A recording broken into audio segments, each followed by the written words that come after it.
स्वामी समर्थ. जय जय स्वामी समर्थ. नमस्कार स्वामी भक्तांनो. आज तुम्ही ही आर्थिक संकटांनी त्रासले आहात का? पैसा हातात टिकत नाही का? गरिबी साथ सोडतच नाही का? घरातील खर्च वाढत चालला आहे का? घरातील कोणती ना कोणती व्यक्ती सतत आजारी पडत आहे का? भक्तांनो, आता काळजी करणे थांबवा, कारण या सर्व समस्यांचे कारण एकच आहे, ते म्हणजे पैसा. या सर्व त्रासांना संपवण्यासाठी आजच्या व्हिडिओमध्ये तुम्हाला आम्ही एक स्वामींचा चमत्कारिक मंत्र सांगणार आहोत. मनामध्ये श्रद्धा ठेवून हा मंत्र तुम्ही शेवटपर्यंत ऐकलात तर तुमच्या सर्व समस्या चुटकीसरशी निघून जातील. तुम्ही आश्चर्यचकित व्हाल की तुमच्या आयुष्यात इतके बदल होत आहेत आणि तुम्ही आनंदित होत आहात. आपल्या ब्रह्मांड नायक श्री स्वामी समर्थांचा हा मंत्र खूप शक्तिशाली आणि चमत्कारिक आहे. अनेक भक्तांना या मंत्राचा लाभ झालेला आहे. म्हणूनच हा अद्भुत मंत्र मी तुम्हाला सांगत आहे. जो तुम्ही आज ऐकलात तर तुमच्या सर्व समस्या निघून जातील. भक्तांनो, चिंता करत रडत बसू नका. तुमच्या वाईट वेळेचा हा शेवटचा दिवस आहे. यानंतरचे पुढचे दिवस तुमच्यासाठी आरोग्यदायी आणि लाभदायक असणार आहे. भक्तांनो, या मंत्राचा प्रभाव तुम्हाला अनुभवायचा आहे ना? मग हा मंत्र तुम्ही आवर्जून ऐका, अर्धवट सोडू नका. स्वामी भक्तांनो, या मंत्राचा जप आपण 108 वेळा किंवा त्यापेक्षा जास्त करूयात. या मंत्राचा चमत्कार पाहायला मिळेल. चला तर माझ्यासोबत तुम्ही या चमत्कारिक मंत्राचा जप करत राहा. फक्त मंत्र ऐकता ऐकता तुमची जी काही इच्छा आहे ती स्वामींना सांगा. स्वामी महाराज ती नक्की पूर्ण करतील. भक्तांनो, आजच्या या पवित्र क्षणी तुमच्या मनातील सर्व इच्छा पूर्ण होऊ शकतात. हा स्वामींचा मंत्र तुम्हाला तुमच्या हृदयात खोलवर रुजवायचा आहे. स्वामींजवळ मनापासून प्रार्थना करायची आहे आणि मग बघा तुमच्या इच्छा कशा पूर्ण होऊ लागतील. हा स्वामींचा अद्भुत मंत्र आहे. एका क्षणासाठी डोळे बंद करा. आपल्या स्वामींची मूर्ती आपल्या डोळ्यासमोर आणा आणि तुमच्या आयुष्यात होणारा चमत्कार पहा. भक्तांनो, आम्ही खात्री देतो, हा मंत्र ऐकल्यानंतर तुमच्या आयुष्यात चमत्कार होणारच. विश्वास असेल तर होय स्वामी टाईप करा. भक्तांनो, तुम्हाला भविष्यातही असे स्वामींचे चमत्कारिक मंत्र जप ऐकायचे असतील तर आत्ताच आपल्या चॅनेलला सबस्क्राईब करा. चला तर जास्त वेळ न घेता आपल्या स्वामी महाराजांच्या या अद्भुत मंत्राला, चमत्कारिक मंत्राला सुरुवात करूया.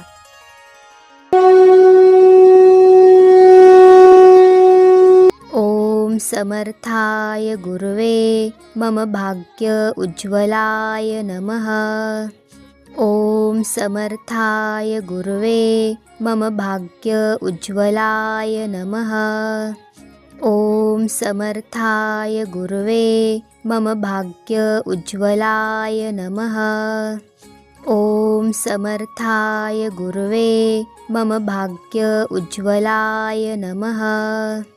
ओम समर्थाय गुरुवे मम भाग्य उज्ज्वलाय नमः. ओम समर्थाय गुरुवे मम भाग्य उज्ज्वलाय नमः. ओम समर्थाय गुरुवे मम भाग्य उज्ज्वलाय नमः. ओम समर्थाय गुरुवे मम भाग्य उज्ज्वलाय नमः. ओम समर्थाय गुरुवे मम भाग्य उज्ज्वलाय नमः. ओम समर्थाय गुरुवे मम भाग्य उज्ज्वलाय नमः. ओम समर्थाय गुरुवे मम भाग्य उज्ज्वलाय नमः. ओम समर्थाय गुरुवे मम भाग्य उज्ज्वलाय नमः. ओम समर्थाय गुरुवे मम भाग्य उज्ज्वलाय नमः. ओम समर्थाय गुरुवे मम भाग्य उज्ज्वलाय नमः. ओम समर्थाय गुरुवे मम भाग्य उज्ज्वलाय नमः. ओम समर्थाय गुरुवे मम भाग्य उज्ज्वलाय नमः. ओम समर्थाय गुरुवे मम भाग्य उज्ज्वलाय नमः.